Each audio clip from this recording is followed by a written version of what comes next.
All right, this your boy Cat One. You tuned in. Caviar Dreams TV with your girl Lala. We at, man. So make sure y'all tune in to this, man, because it's a movie. You already know.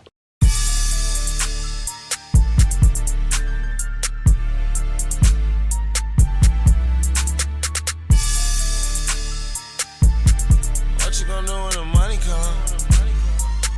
Yeah, I drop them birds in the water. I drop them birds in the water. I drop them birds in the water.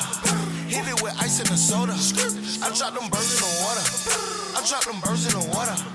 I got 4 pots on the stove. Getting up everyone order. Watch me come whip up that whip up. Watch me flex up when that chuck up. Watch me come hook up that cook up. Look like I'm up cooking breakfast. I drop them birds in the water. Who was Cap One? That nigga. Cat One from Chicago, south side of Chicago. First rapper signed to Motown. First rapper signed to T.R.U. CEO Caviar Dream Entertainment. So talk about being from the Midwest. How does that influence your music? It's just a different version of reality. You know what I'm saying? We go through, it's everywhere that you have struggle, you got the same problems. But coming from Midwest, we got issues like gang violence. We got a lot of different things. We didn't have a lot of major outlets as far as our music. So a lot of people that got on from Chicago had to outsource and go to different cities. True. I'm from Ohio, so I already know. So talk about your childhood. I read somewhere that your dad was a musician. Yeah, definitely. My pops, he's a musician in a group called Hot Ice in Chicago. To this day, he's still lead vocalist and do his thing. So that kind of, I guess I was always around music as a shorty, so as I got older, it was just natural. Definitely. So kind of discuss the importance of locking in with certain producers. Like I see you got great chemistry with Zay, and R&B, Shorty Fresh. Talk about that. When you work with a producer, y'all kind of develop like this relationship. You know what I mean? Where it's like they know your vibe, they know your sound. They also have creative input. You know what I mean? That cater to your style, so it's like it'd be a bond, you know what I mean? So it just kind of make it that much easier when you working with somebody that already know what you like versus having to stand over their shoulder the whole move. So.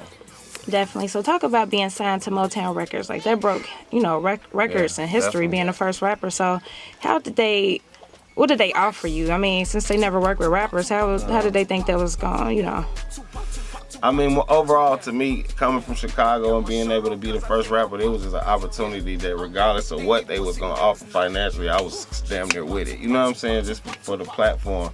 But, you know what I mean? We made it work financially. I just think it was a trial and error project because I was the first rapper and they didn't really have the know-how. You know what I mean? So it was kind of like... they were so used to like breaking R&B projects. They didn't have them urban DJs. They didn't have them Funk Master Flex and all those crews and DJs that at that time was key DJs as far as breaking records. They didn't have them in pocket, so it was really kind of like trial and error. But it was cool because it was a platform. So I'm with it. Nah, that's dope. I mean, that's something that's gonna always be a part of history anyway. So talk about your 10+ year relationship with 2 Chainz and your relationship with Street Execs. 2 Chainz, that's my brother. That's Tity Boi. That's Tit to me, you know what I'm saying? That's my brother. I met Tit through Shawnna. Shawnna's like a sister to me. I grew up with Luda, long story short. When I got my deal with Motown, I came to Atlanta. I was doing radio run. He was Chris Lover at the time. And off air, we was playing some records. I had this record with me, Shawnna Twister. He like, bro, I need a female like that for this one record. Put them in tune. That's how you got the Fantasy record. Shawnna ended up signing with DTP. As they was on the road, I would come out, spot dates with them. I met Tit, and we kind of just clicked from there. And it's been A1, you know what I mean? Street Execs came in the picture a little later on. Like, me and Tit already had our, we was just already brothers throughout the whole duffel bag movement, 2 Gun Gang, just that whole Southside ride. Street Execs stepped in like a management team, and they just really kind of just like help put everything together and make it make sense. You know what I'm saying? We had the music, we had the hustle. They just had that knowledge of how to put the pieces where it needs to be. Right. So that's how we here. So kind of discuss the virtue of patience.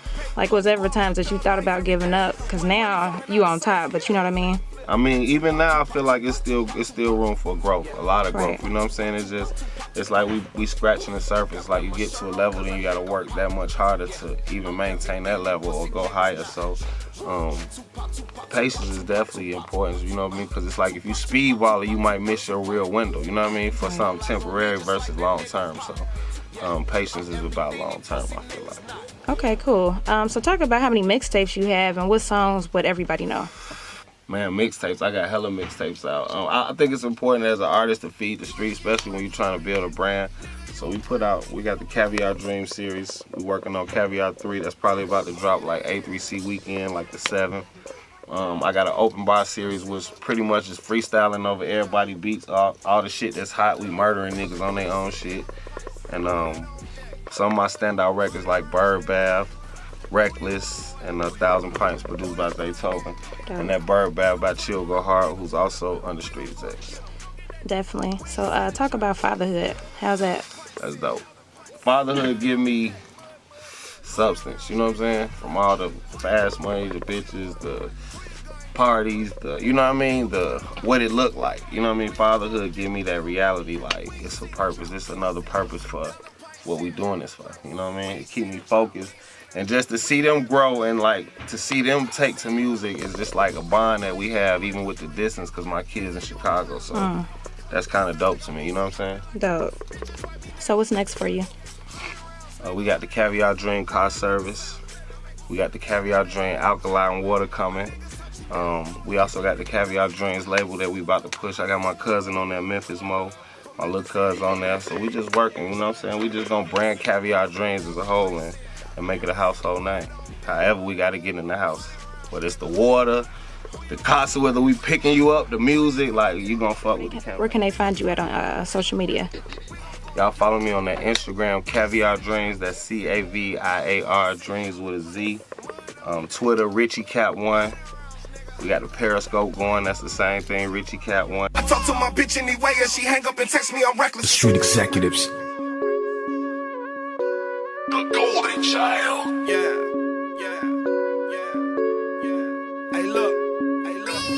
I told this chick to bring me back that bitch and that bitch brought that bitch. I ate him up like Penny Hollis. I'm back chasing commas. OG my persona living like Nirvana. I call her Minyana. Nigga got work in my fender. Put your bitch up in the blender. She wanna fuck with a nigga like me cause she know that this nigga's a winner. I got some partners with me that's some killers. I got some younger niggas that's some hitters. I got some bitches popping pussy selling petty. Go she fuck up the check, I'm a killer. Nigga my pocket.